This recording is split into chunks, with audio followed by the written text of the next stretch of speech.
initial thoughts on the weekend? How you guys do?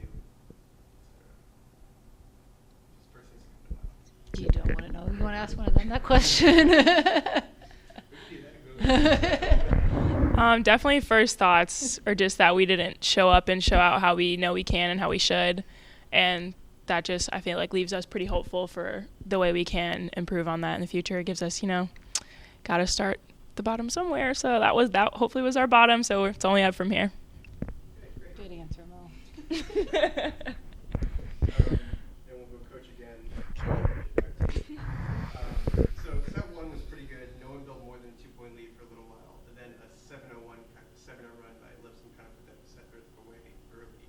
So how hard is it to stop a team when they go on a run like that? What's the plan?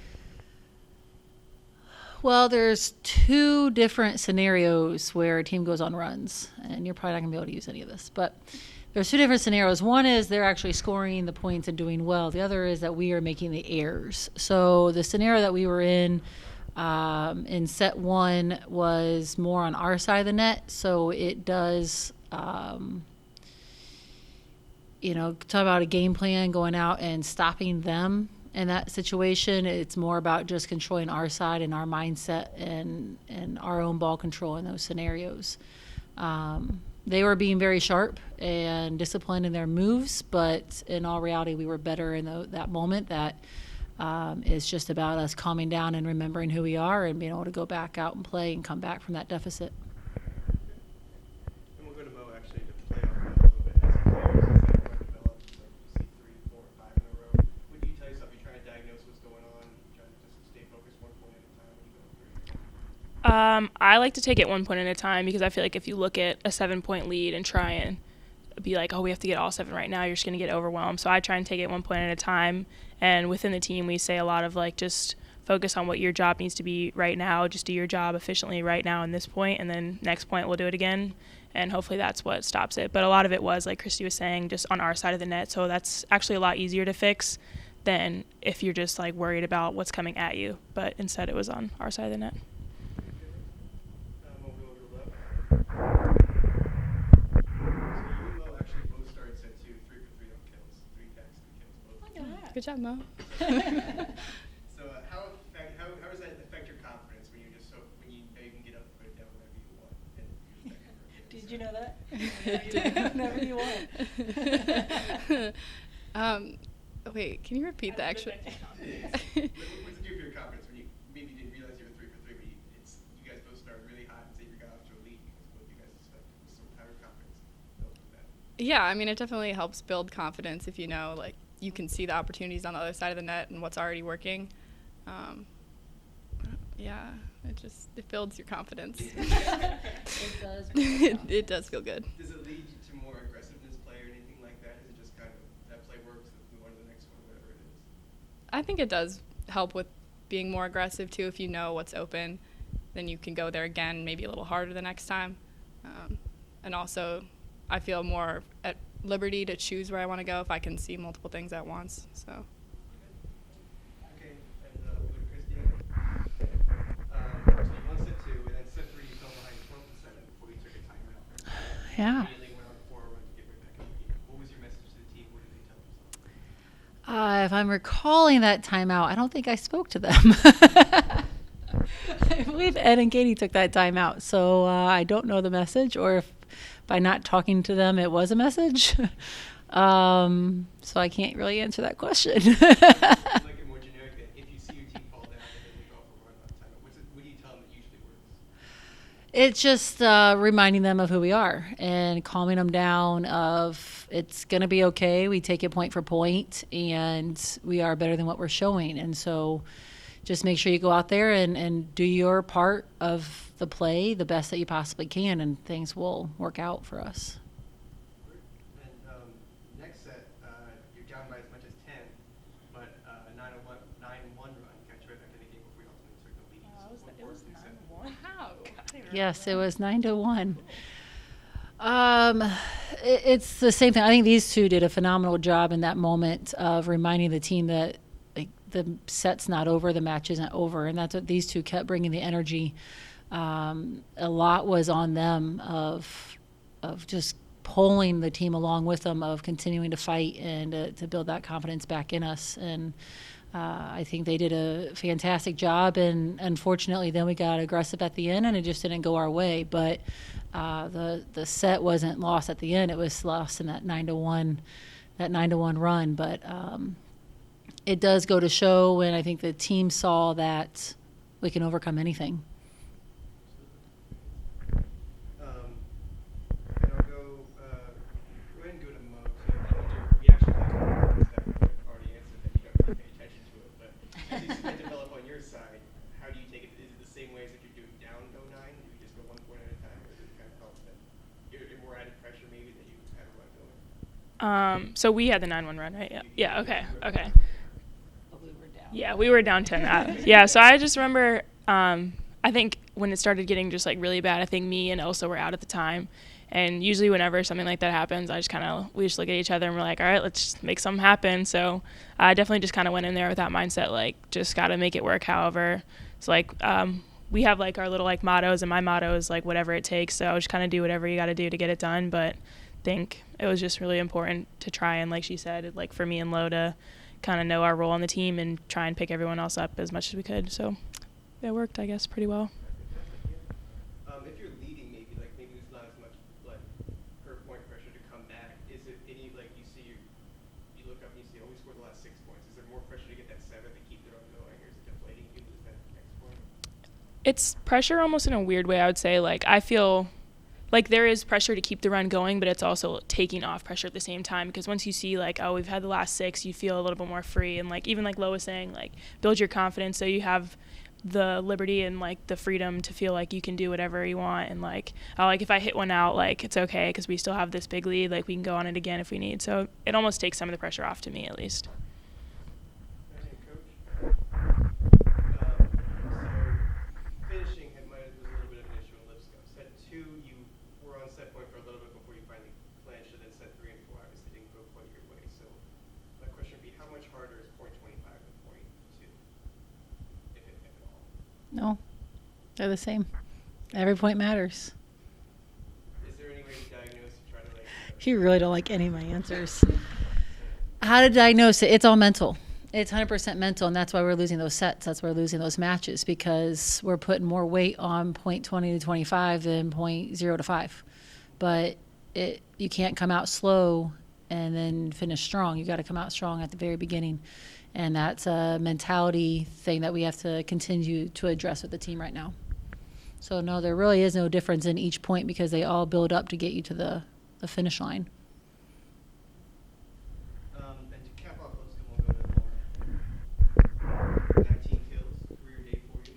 508% or something insane. How good does that feel, even in a loss? I understand, but how good does that feel to get 19 in one match? I mean, it feels good, obviously.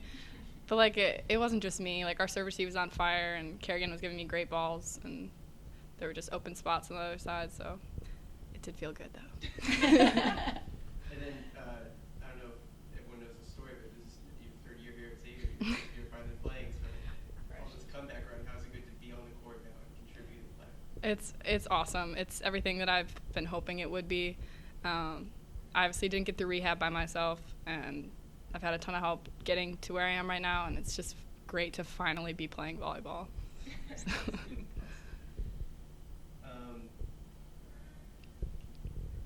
Okay, we'll go back to Christy after that. So we go to Louisville, which is the toughest spot you played. Louisville, but yeah. They're really touchy about the league. They just get real touchy about it. Louisville. Just gotta slur it out. Yeah, slur it out. Well, that team, ranked 22, the toughest opponent you've played so far. It won't be the hardest, most likely, but how do you prepare for a team that's ranked higher than you? The same way you prepare for anybody. You got to pick up their tendencies, you got to find their weaknesses, and then we got to coach them up of where to attack the ball and where to put it. Everybody has a weakness. Everybody's got something, and we just got to hope that we prepare this group well enough to attack it. And it comes out to being smart volleyball players, which I know we are. I think we're just in a funk right now that we're battling a lot of different things on our side of the net that unfortunately we couldn't get them prepared for Louisville as a whole team. Do you diagnose, or as you get ready for each match, do you like preach consistency where each match is the same? We're going to do it this way every time, and we're ready this way. It's kind of like routine. Or do you kind of play off the underdog in some cases, like this one, for example, where Yeah, I do, because sometimes it's about the name on the jersey, but it's really not. But to different individuals based off of, I don't know, their background, maybe they see the name on the jersey and they put a little bit more weight on it. So yeah, it's definitely a card that I play sometime, of being the underdog, and whether they respect us or not, and hopefully to amp up our urgency a little bit more. But yeah. and then we'll go to some players. How do you prepare mentally for a team? It's pretty tough. Aside from what the coaches give us as far as the in-depth scouting report and stuff, I think with us it's a lot of the mental battle, some of it sometimes. So before Louisville, we kind of just sat down, me and Lo, and we're like they're just people, they're just volleyball players. We've played with, alongside, against a lot of them before, so it's not like any different. So like Christy said, it is kind of the battle against the name. So that's something we as a team just have to kind of get over, because once again, that's not the biggest name we're ever going to see. So we got lots of hard games coming up, so we're going to have to figure that out as a team, how we can get over that mental hump. Christy. I don't want to hear from me. I want to hear from them. To kill in set one, probably possible 8 and 5 finish with at least 5 kills. What's the difference between a varied attack like that and maybe an attack where 1 or 2 kills as well? Well, I mean, it's like any sport. When the team only has to worry about one attacker, their probability of scoring and be successful is probably a little bit lower. But when you have multiple weapons going at them, then they have to pick and choose of who to go after and who to block, and that just opens up opportunities for others.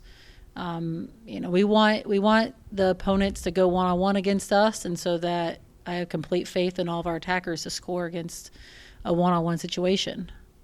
So it's up to the coaches working with the setters, and then a lot of faith in our serve receive in order to open up those opportunities.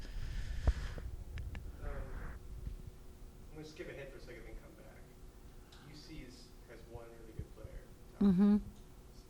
So is there a way to stop just her? Is that like not quite an easy challenge per se, but is that something you can practice, or to replicate and practice, and then how do you go at them the same way, or how? Yeah, we have to respect her for sure. She's a phenomenal player, and yeah, you have to. I don't know if you make your scouting report around one player by any means, because it's a team sport. But we have to find a way to slow her down. I don't think stopping her is an option. I really don't. But because then they also have other weapons that if we just focus on her, they have other attackers on the floor that can beat us then if we put no one on them.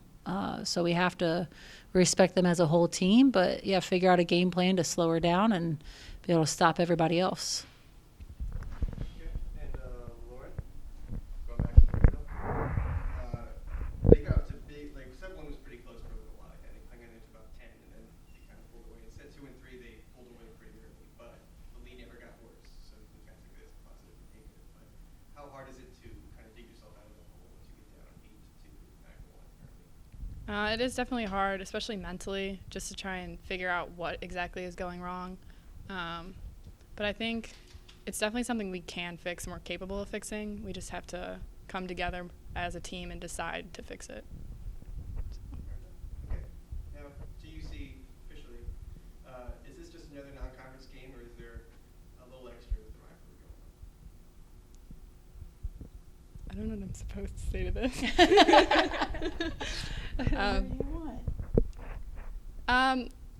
We are treating it like another non-conference game, but there's always more emotions, and it's just there's extra intensity and fire, and we definitely want to earn the respect out there. We're playing at home, so we're even more excited about it, and we just want to defend our courts I don't want to say sanctity, but like this is our court, so we want to protect it. Yep. Yep. Coach, last question. Actually, let's go to Same question about the non-conference.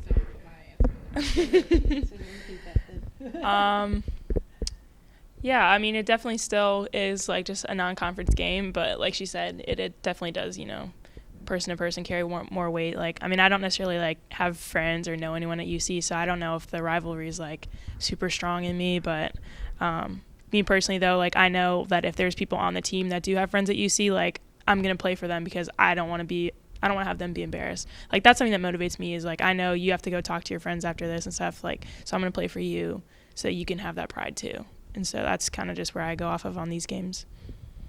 And Christy, that's the same question. What can fans expect to see when they come to this match on Thursdays? Again, just another volleyball game, or they can see a little fight?